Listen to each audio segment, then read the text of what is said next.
La habitación del diablo, historia real de una posesión demoníaca, escrito y adaptado por el oficial Chemo San Juan. El salir huyendo del lugar donde dejaste parte de tu infancia no es fácil, pero no teníamos otra opción, ya que mi vida y la de mis seres queridos corrían peligro y era una decisión de abandonar todo o morir allí mismo. Todo porque el diablo o el maldito innombrable se posesionó del hogar, fruto de mis padres. Ahora vive y habita allí. Al día de hoy, y cada vez que viajo al Estado de México desde San Luis Potosí, amigo Chemo San Juan, me carcome un escalofrío intenso de todo lo que allí se vivió, pero tengo fe de que esto algún día termine y que de nueva cuenta recuperemos la calma y olvidemos este capítulo donde el demonio nos arrebató más que la propia vida, nuestro futuro. Mi nombre es Alma Pérez. Nací en la Ciudad de México un 2 de noviembre, por cierto, Día de Muertos. Así que mis fiestas estaban siempre hechas alusivas a la muerte y sentía cierta familiaridad con ello, al grado de acostumbrarme a lo relacionado con el tema. Después de vivir rentaza, tuviera vida propia, y hasta sus columnas transmitían un cierto sentir, ya que allí el ambiente se sentía muy diferente a cualquier otro lado. Aún traigo en mis oídos ese horrendo crujir, y peor aún, está más dentro de mi mente. Aunque ya pasaron muchos años que esto inició, poco a poco se fue alimentando de nuestra energía, y después de 30 años y a la fecha, esa casa sigue de pie. Y lo que no tiene explicación es porque no había día que no dejara de escuchar ese ruido, que era como el bramar de un demonio. Cuando vives en familia, y más en una muy numerosa, nunca hay silencio, y parte de esos ruidos pasaban totalmente imperceptibles, y al principio, nada más los medio escuchaba, a menos que te quedaras en el cuarto del lavado a solas, pero tan acostumbrada estaba que los demás familiares no sentían absolutamente nada. Mi vida dio un cambio radical en el año 2000, fecha en que mi padre se quedó sin trabajo cuando se privatizó Ferrocarriles Nacionales de México, ya que él trabajaba para esa empresa mexicana y dependía de ello con sus 5 hijos. Él no veía de otra que buscar trabajo de lo único que sabía hacer, y este no estaría cerca de nosotros. Más bien lo haría y sería en provincia. Cierto día, Chemo San Juan le llamaron de San Luis Potosí para comenzar a trabajar hasta allá. Así que llegó el mes de julio y se marchó a su nuevo empleo, llevándose a sus 3 hijos más pequeños y a mi madre. Yo estaba en la universidad y no podía dejar mi beca y mis estudios. Mi hermana que me seguía estaba en la prepa y aunque intentó cambiarse a una de San Luis Potosí, ella tendría que recursar un nuevo año y no le convenía. El punto está en que Aurora y yo estábamos a solas en una casa enorme con habitaciones grandes y vacías. Y para no estar desprotegidas, porque con 2 muchachas solas no faltaría el vecino encajoso que quisiera aprovechar la ausencia de nuestros padres y entrar a robar, o peor, aún hacernos una maldad. Así que invitamos a unas tías a vivir con nosotras. Una de ellas era la tía Chávez, siempre creyente y devota de la Santa Muerte y demás cosas de santería que nosotras ignorábamos al principio. Llegó a vivir a nuestra casa, lo cual le agradezco por su compañía, y a mi tía Flor, muy tranquila y pacífica, cada una con sus esposos. Don Chemo, el infierno comenzó una mañana cuando el esposo de mi tía Flor nos contó que algo en la noche se le trepó y le oprimía su pecho, y este algo era pesado, de un nauseabundo olor a putrefacción, y su respirar era helado. Él, pensando que se le subió el muerto, pues ya no lo dejaba respirar, y al levantar un poco la mirada, lo que él vio lo dejó sin habla. Él afirmaba que eso era un demonio, un auténtico ser de bajo astral en su complexión infernal. Aurora y yo, al escuchar este evento, nos echamos a reír e hicimos bromas como que el muerto era gay y demás cosas, como que mi tío estaba exagerando. Esa misma noche mi hermana, después de tomar un baño y de terminar de estudiar, al ya estar en el sueño profundo le sucedió un evento muy raro, hasta increíble a mi punto de vista. Ella argumentaba que se le subió el muerto, que ella al parecer estaba en un efecto de parálisis de sueño, pero con todos sus sentidos despiertos, y sintió como esta cosa diabólica no la dejaba respirar y la quería ahogar. Decía que era un hombre, porque hasta sentía como sus partes genitales se brotaban en su zona íntima y la tocaba. También sentía su respirar, pero con una especie de ronroneo, como si fuese un animal o una bestia. Al oír eso estaba impactada de ese suceso e incrédula. Le decía que era sugestión, que era a raíz de lo que le pasó al tío, y le recomendé que no pensara ya en eso. A la mañana siguiente, que por cierto era sábado, se sintió de repente un frío intenso, y este se sentía en toda la casa. En pleno mes de mayo, era como si estuviéramos en una cámara frigorífica, y peor aún, de pronto nos comenzaron a arrojar objetos a plena luz del día hacia todas las direcciones.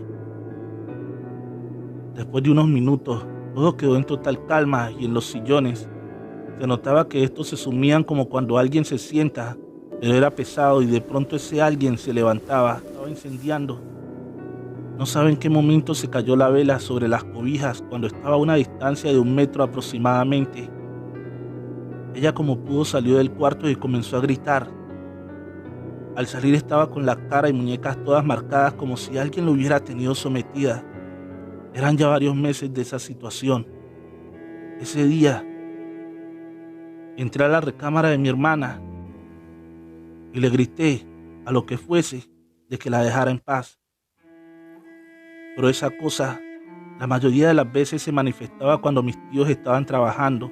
También le grité que si era un muerto le haría una misa, y si fuese otra cosa, que se fuera de nosotros y en paz nos dejara. Así que abracé a mi hermana y me la llevé a mi cuarto. Durmió conmigo lo que restaba de la madrugada. Se despertó y se fue a la escuela. Yo tomaba clases ese día más tarde, y con un poco de miedo y sin tratar de sugestionarme, fui a ver a la televisión al cuarto donde dormía mi tía, pues acababa de regresar del trabajo. Y recostándome en su cama, ella se levantó al baño y de regreso estábamos platicando un poco. Se quedó dormida. De eso serían justamente las 8 de la mañana. Estaba muy atenta a la televisión viendo las noticias cuando sentí un peso en mis tobillos e intenté pararme, pero no pude. Una fuerza terrible estaba sobre mí, y de repente sentí cómo me tomaba la cara y me volteó la cabeza con una mano enorme, y su cuerpo no lo pude distinguir de reojo, pues no me soltaba la cara, y traté de verlo mediante el reflejo del televisor.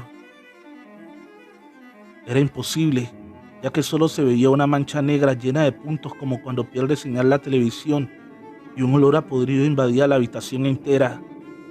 Esa cosa me hablaba, y su voz, que por cierto nunca la olvidaré, me decía que mi hermana y yo moriríamos sin que nadie pudiera evitarlo, ya que se adueñaría de nuestra alma y voluntad. Apenas alcancé a rezar un Padre Nuestro, pues me sentía morir en ese instante. Quiero que sepan que estaba despierta. Nunca perdí el conocimiento, y no era un sueño. Estaba totalmente lúcida ante esa aberración manifestada.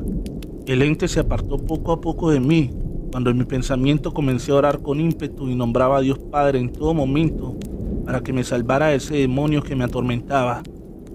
Ya que yo no podía hablar, lo dije en mi mente. Recordé que yo estaba bautizada ante Dios misericordioso y que el demonio no tenía poder sobre mí. Me levanté corriendo y pude comprobar que la que estaba durmiendo junto a mí no era mi tía. Esta aún estaba en el baño. Así que corrí al baño y le dije a mi tía lo que había pasado. Estaba paralizada del miedo. Mi vida jamás volvió a ser la misma, amigo Chemo. Mi pobre hermana y yo tratábamos de no dormir para no ver a este demonio roba almas. Y a la larga, eso nos afectaba al grado de perder clases. Y peor aún, el semestre. Y no nos sentíamos en confianza de exponer en público este acontecimiento que se suscitaba en nuestro hogar. Lo peor estaba por venir, ya que no sería fácil salir de allí, Mis tíos también fueron mudos testigos de estos hechos y al día de hoy los pueden corroborar, ya que también a la larga quedaron marcados por tanta energía acumulada en la casa. Cuando ellos estaban en horas de trabajo, estas manifestaciones eran más fuertes y cuando regresaban eran menos frecuentes. La casa ya estaba impregnada de esta esencia y de ese ambiente maligno. Era sin duda la habitación del diablo. Parecía como que no nos perteneciera, pero algo allí nos trataba de retener y no sabíamos a ciencia cierta el porqué de todo esto.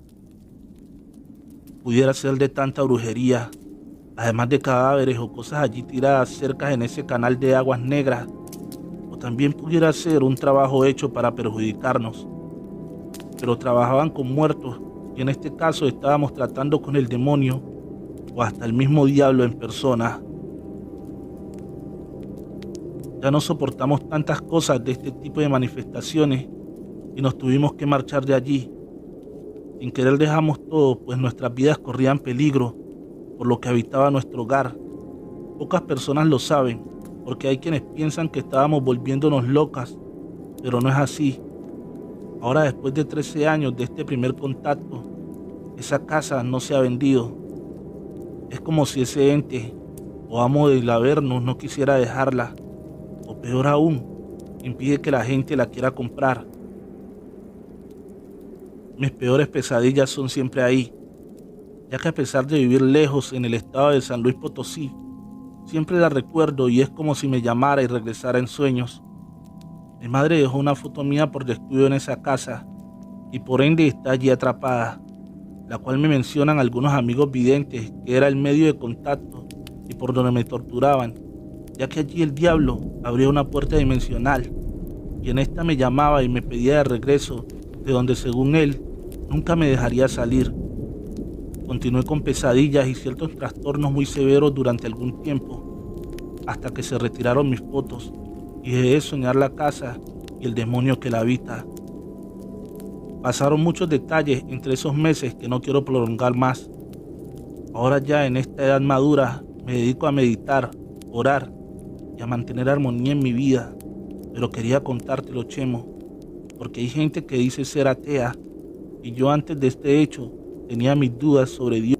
Y créanme que por experiencia propia les digo que no esperen para ver el diablo en persona para creer en Dios, porque muchas veces recurrimos a él cuando creemos tener el mundo encima.